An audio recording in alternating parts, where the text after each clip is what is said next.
بسم اللہ الرحمن الرحیم۔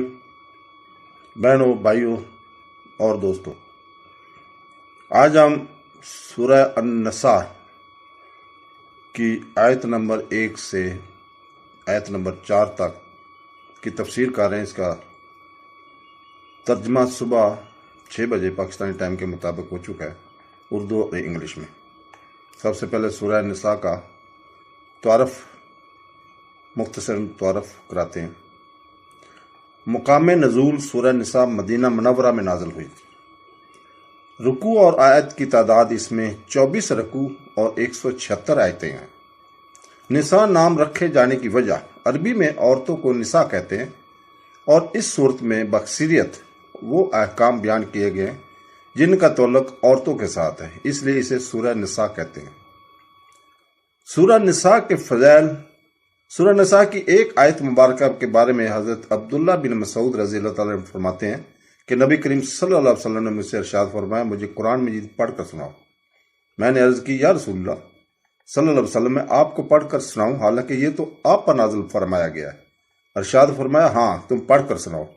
چنانچہ میں نے سورہ نساء پڑھی، حتیٰ کہ جب میں اس آیت پر پہنچا جس کا ترجمہ ہے، تو کیسا حال ہوگا جب ہم ہر امت میں سے ایک گواہ لائیں گے، اور اے حبیب تمہیں ان سب پر گواہ اور نگہبان بنا کر لائیں گے۔ تو آپ صلی اللہ علیہ وسلم نے ارشاد فرمایا، بس کرو، اب تمہارے لیے یہی کافی ہے۔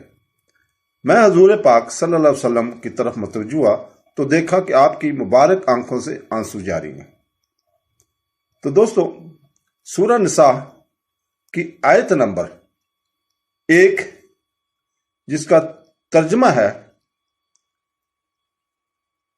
اے لوگوں اپنے رب سے ڈرو جس نے تمہیں ایک جان سے پیدا کیا اور اسی میں سے اس کا جوڑا پیدا کیا، اور ان دونوں سے کثرت سے مرد و عورت پھیلا دیے، اور اللہ سے ڈرو جس کے نام پر ایک دوسرے سے مانگتے ہو، اور رشتوں کو توڑنے سے بچو، بے شک اللہ تم پر نگہبان ہے۔ اس آیت مبارکہ میں تمام بنی آدم کو خطاب کیا گیا اور سب کو تقوی کا حکم دیا گیا۔ کافروں کے لیے تقوی یہ ہے کہ وہ ایمان لائیں اور اعمال صالح کریں، اور مسلمانوں کے تقوی یہ ہے کہ ایمان پر ثابت قدم رہیں اور اعمال صالح بجا لائیں۔ ہر ایک کو اس کے مطابق تقوی کا حکم ہوگا۔ اس کے بعد یہاں چند چیزیں بیان فرمائیں۔ نمبر 1، اللہ تعالیٰ نے تمام انسانوں کو ایک جان یعنی حضرت آدم علیہ السلام سے پیدا کیا۔ نمبر 2، حضرت آدم علیہ السلام کے وجود سے ان کا جوڑا یعنی حضرت حوا رضی اللہ تعالیٰ عنہ کو پیدا کیا۔ نمبر 3، انہی دونوں حضرات سے زمین میں نسل در نسل کثرت سے مرد و عورت کا سلسلہ جاری ہوا۔ نمبر 4، چونکہ نسل انسانی کے پھیلنے سے باہم ظلم اور حق تلفی کا سلسلہ بھی شروع ہوا، لہذا خوف خدا کا حکم دیا گیا تاکہ ظلم سے بچیں، اور چونکہ ظلم کی ایک صورت اور بدتر صورت رشتہ داروں سے قطعی تعلق ہے، لہذا اس سے بچنے کا حکم دیا گیا۔ انسانوں کو ابتدا کس سے ہوئی؟ مسلمانوں کا عقیدہ ہے کہ انسانوں کی ابتدا حضرت آدم علیہ السلام سے ہوئی، اور اسی لیے آپ علیہ السلام کو ابو البشر یعنی انسانوں کا باپ کہا جاتا ہے، اور حضرت آدم علیہ السلام سے انسانی ابتدا ہونا بڑی قوی دلیل سے ثابت ہے۔